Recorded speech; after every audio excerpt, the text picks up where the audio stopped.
अब रोने से क्या होगा मीना, जो होना था वह हो चुका।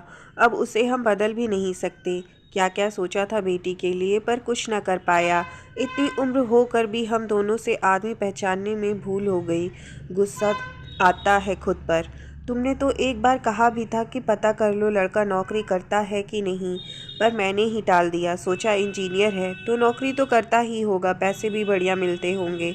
आपने आज तक मेरी बात नहीं सुनी, जो उस समय सुनते। एक बार पता कर लेते तो आज हमारी बेटी भले ही गरीब घर में रहती पर खुश होती। मीना जी बीच में बोल पड़ी। कब से बेटी की किस्मत पर रोई जा रही थी, अब तो बच्चे भी हो गए, कहाँ जाएगी।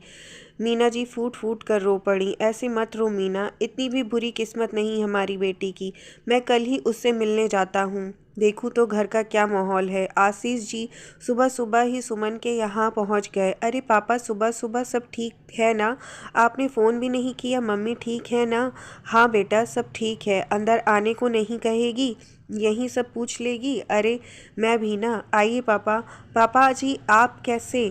समीर ने पैर छूते हुए कहा। ठीक है दामाद जी, आप ठीक है ना? और समधन जी? माँ ठीक हैं, सो रही हैं। सुमन पापा को कमरे में ले जाओ, फ्रेश हो जाएं, फिर साथ में नाश्ता किया जाएगा। आइए पापा।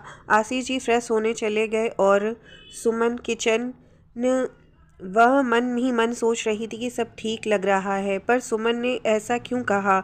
नाश्ते के बाद आराम से बात करूंगा। पापा चाय पी लीजिए, सभी आज देर से नाश्ता करते हैं, संडे है ना, इसलिए चाय बिस्किट ले लीजिए।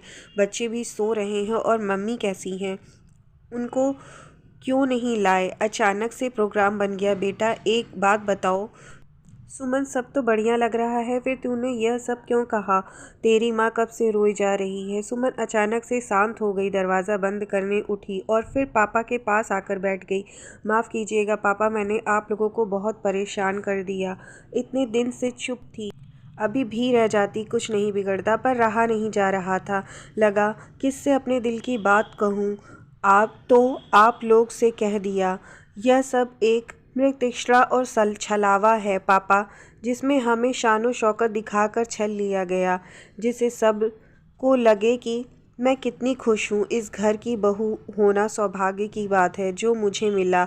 इकलौता लड़का है, वह इंजीनियर, अपना मकान, दो प्यारे बच्चे, और क्या चाहिए इन्हें। चाहिए था पापा एक फ्री की नौकरानी, जो मैं मिल गई।